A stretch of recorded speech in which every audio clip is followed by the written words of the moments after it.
Assalamualaikum warahmatullahi wabarakatuh. Perkenalkan, nama saya Noftara Ulfia dengan NIM 2348201142 dari kelas 4 C Farmasi. Di sini saya akan memaparkan materi tentang kimia organik. Baiklah, di sini saya akan menjelaskan materi yang pertama, yaitu aldehid dan keton. Pertama kita akan membahas aldehid. Aldehid atau alkanal adalah golongan senyawa organik yang memiliki gugus fungsional karbonil yang terikat pada atom hidrogen di kedua sisi, atau rantai karbon di satu sisi dan atom hidrogen di sisi yang lain. Sifat aldehid termasuk dalam golongan senyawa semipolar, terdapat pembentukan ikatan hidrogen dan ikatan dipol-dipol, lalu rantai pendek umumnya larut dalam air. Lalu dia juga mempunyai sifat fisika, seperti bau yang khas. Banyak aldehid berbau tajam atau menyengat, misalnya formaldehid dan asetaldehid.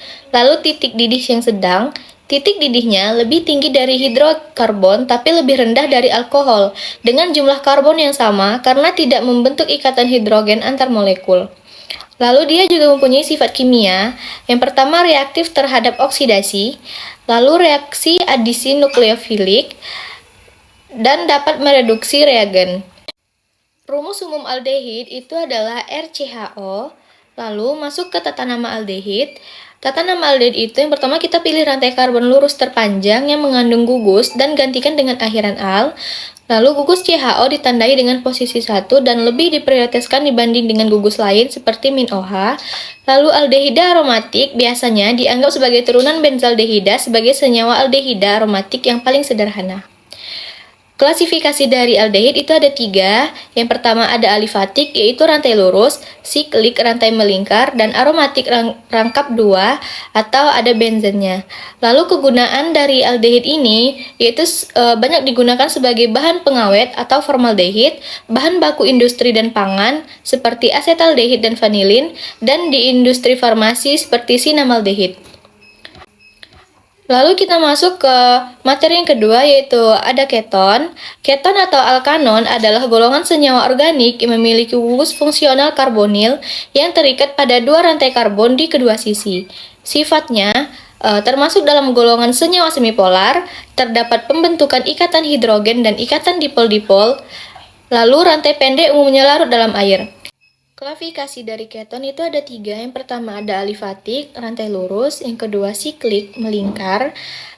Yang ketiga aromatik, rangkap 2. Kegunaannya sebagai pelarut dan bahan baku industri seperti aseton atau cat kuku, dan metil etilketon di industri farmasi seperti nebumeton, metadon, atau obat-obat jenis psikotropika.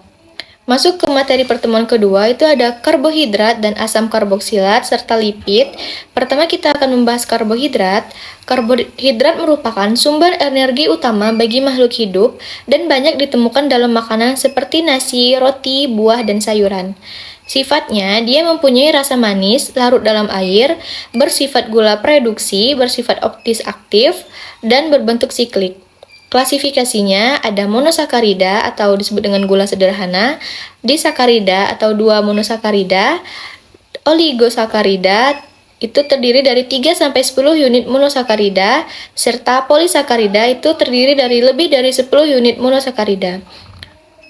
Kegunaannya, dia sebagai sumber energi utama, misalnya glukosa, sebagai cadangan energi, dan komponen struktural. Lalu ada asam karboksilat. Asam karboksilat adalah senyawa yang mengandung 1 atau lebih gugus karboksil dan bersifat asam lemah. Gugus min COOH dapat melepaskan ion H+ dalam larutan sehingga menyebabkan sifat asam. Rumus umumnya adalah RCOOH. Sifatnya, ikatan hidrogen yang terbentuk meningkatkan titik didih asam karboksilat. Asam karboksilat mudah larut dalam air. Asam karboksilat terionisasi di dalam air membentuk asam lemah. Dan yang terakhir ada lipid. Lipid adalah kelompok molekul alami yang meliputi lemak, lilin, sterol, vitamin yang larut dalam lemak seperti vitamin A, D, E, dan K, monogliserida, digliserida, trigliserida, fosfolipid, dan lain-lain. Sekian pemaparan materi kimia organik dari saya. Kurang dan lebihnya saya mohon maaf. Saya akhiri dengan wassalamualaikum warahmatullahi wabarakatuh.